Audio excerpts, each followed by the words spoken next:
आज हम पढ़ने जा रहे हैं पाठ 7 संज्ञा।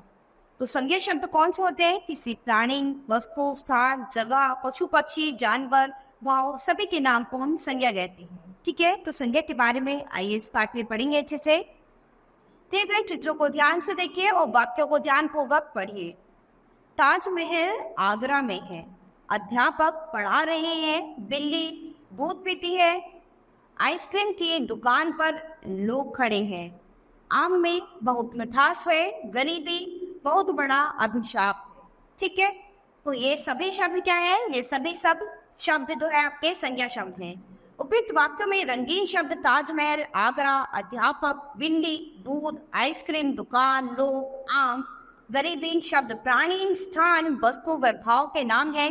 ये सभी नाम संज्ञा कहलाते हैं। ठीक है, ताजमहल, आगरा और दुकान ये क्या है? स्थान है। ठीक है, अध्यापक, गाय और बच्चे ये क्या है? प्राणी है। खिलौने वस्तु है और मिठाई व गरीबी क्या है? भाव के नाम है।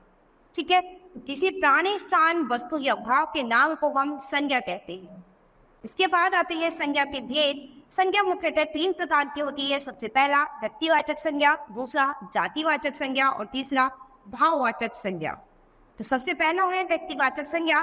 किसी विशेष वस्तु अथवा स्थान के नाम का बोध कराने वाले शब्द को व्यक्तिवाचक संज्ञा कहते हैं। जैसे कि गंगा हिमालय से निकलती है। ठीक है, रुक्मिणी कृष्ण की पत्नी थी। महात्मा गांधी को बापू भी कहते हैं और रामायण हिंदुओं का पवित्र ग्रंथ है। उपयुक्त वाक्यों में सभी रंगीन छपे शब्द किसी विशेष स्थान, पुस्तक, पर्वत, नदी, व्यक्ति के नाम है। अतः ये व्यक्तिवाचक संज्ञा है। ये यहाँ पर गलत प्रिंट है, जातिवाचक नहीं है, ये व्यक्तिवाचक है।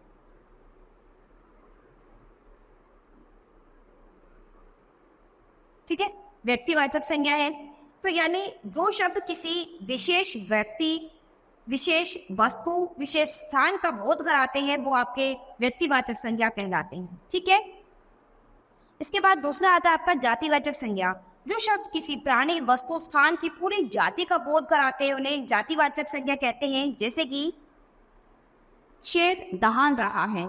ठीक है, तो शेर क्या है? शेर एक जाति है, यानी जितने भी शेर हैं सबको क्या कहेंगे हम? शेर। तो शेर क्या हो गई? एक प्रजाति हो गई, है ना। बच्चे मेला देखने गए हैं, ऐसे ही बच्चे क्या है?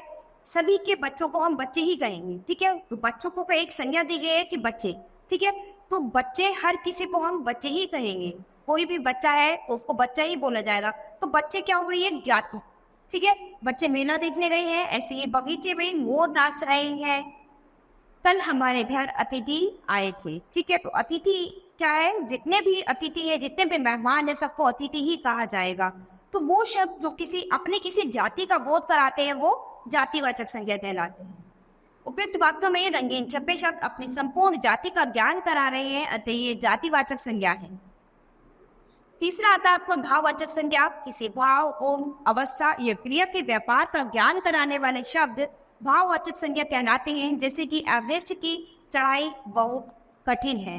लगातार खेलने से उसे थकान हो गई। इमली में बहुत खटास है। घबराहट के कारण राहुल के हाथ से गमला छूट गया। ठीक है, तो इन सभी शब्दों में ये जितने भी रंगीन शब्द हैं इन सभी में क्या है? एक भाव उत्पन्न हो रहा है। इनसे कोई भाव का आप महसूस कर सकते हैं। तो उपयुक्त वाक्यों में रंगीन छपे शब्द भाव का बोध करा रहे हैं, ऐसे शब्द भाववाचक संज्ञा कहलाते हैं। भाववाचक संज्ञाएं सामान्यतः महसूस की जाती हैं। ये अवर्णनीय होती है। इनका प्रयोग सदैव एक वचन में होता है। हिंदी भाषा में अंग्रेजी के अभाव से संज्ञा के 2 और भेद माने जाते हैं, द्रव्यवाचक संज्ञा और दूसरा समूहवाचक संज्ञा। द्रव्यवाचक संज्ञा जिस शब्द से किसी द्रव्य, धातु या पदार्थ का ज्ञान होता है उसे द्रव्यवाचक संज्ञा कहते हैं। जैसे सोने से आभूषण बनते हैं, चाय की चम्मच चांदी की है, दूध से दही बनती है, मोटरसाइकिल पेट्रोल से चलती है। ठीक है, तो उपयुक्त वाक्यों में रंगीन छपे शब्द द्रव्य व धातु का बोध करा रहे हैं, अतः ये द्रव्यवाचक संज्ञा है। ऐसे ही समूहवाचक संज्ञा, यानी जहां पर किसी समूह का बोध होगा वहां पर समूहवाचक संज्ञा होगी। जिस संज्ञा से किसी समुदाय या समूह का बोध होता है उसे समूहवाचक संज्ञा कहते हैं। जैसे कि कक्षा में छात्र नहीं थे, तो कक्षा क्या है? एक कक्षा में बहुत सारे बच्चे रहते हैं, बहुत सारे विद्यार्थी रहते हैं, तो कक्षा क्या हो गया? एक समूह। बच्चों के समूह को हम कक्षा कहते हैं, तो कक्षा शब्द से हमें किसी समूह का बोध हो रहा है, ठीक है। ऐसे ही चौराहे पर भीड़ जमा थी, तो भीड़ क्या है, भीड़ में कोई एक लोग नहीं है, बहुत सारे लोग हैं, तो वहां पर क्या है, किसी समुदाय के पूरे भीड़ की बात की जा रही है। लुटेरों का गिरोह पकड़ा गया, यानी उनका समुदाय पकड़ा गया, उनका झुंड पकड़ा गया। हमारी सेना ने दुश्मनों पर हमला बोल दिया। तो सेना क्या है, सेना में एक व्यक्ति नहीं है, सेना में बहुत सारे व्यक्ति हैं, तो वो क्या है, उनका पूरा समूह है। अतः वाक्यों में रंगीन छपे शब्द समूह या समुदाय का बोध करा रहे हैं, अतः ये समुदायवाचक संज्ञा है। व्यक्तिवाचक संज्ञा का जातिवाचक संज्ञा के रूप में प्रयोग, ठीक है। जब व्यक्तिवाचक संज्ञा किसी विशेष व्यक्ति का बोध न कराकर उस व्यक्ति जैसे गुण या दोष से युक्त सभी व्यक्तियों का बोध कराती है, तो जातिवाचक संज्ञा बन जाती है। जैसे कि संज्ञा शब्द है आपका हरिश्चंद्र, ठीक है, व्यक्तिवाचक संज्ञा के रूप में प्रयोग और जातिवाचक संज्ञा के रूप में प्रयोग। तो इस शब्द से आप व्यक्तिवाचक संज्ञा का भी रूप वो करेंगे और जातिवाचक संज्ञा का भी। तो हरिश्चंद्र शब्द है, संज्ञा शब्द है, राजा हरिश्चंद्र सत्यवादी राजा थे, ठीक है। तो यहाँ पर क्या है, व्यक्तिवाचक संज्ञा का बोध हो रहा है, क्योंकि एक विशेष व्यक्ति की बात हो गई। यहाँ पर राजा हरिश्चंद्र जो थे सत्यवादी थे, एक विशेष व्यक्ति की बात कही जा रही है, लेकिन यहाँ पर तुम तो बिल्कुल हरिश्चंद्र हो, तो क्या है, उसकी जाति का बोध हो रहा है, ठीक है, उनकी जाति के बारे में पता चल रहा है। ऐसे विभीषण ने रावण का भेद बताया था, ठीक है, तो क्या यहाँ पर किसी व्यक्ति विशेष की बात हो रही है। ऐसे ही विभीषण के कामों की सदा निंदा हुई है, ठीक है, निंदा हुई है क्योंकि उसने क्या किया था, अपने ही घर का भेद दिया था, तो यहाँ पर उसकी जाति के बारे में पता चल रहा है। एकलव्य के विरुद्ध लड़ना चाह रहे थे, ऐसे ही तुम तो एकलव्य हो, तुम्हारे लिए सब संभव है, ठीक है। तो यहाँ पर व्यक्तिवाचक संज्ञा के रूप प्रयुक्त हो रहा है और यहाँ पर जातिवाचक संज्ञा का रूप प्रयुक्त हो रहा है।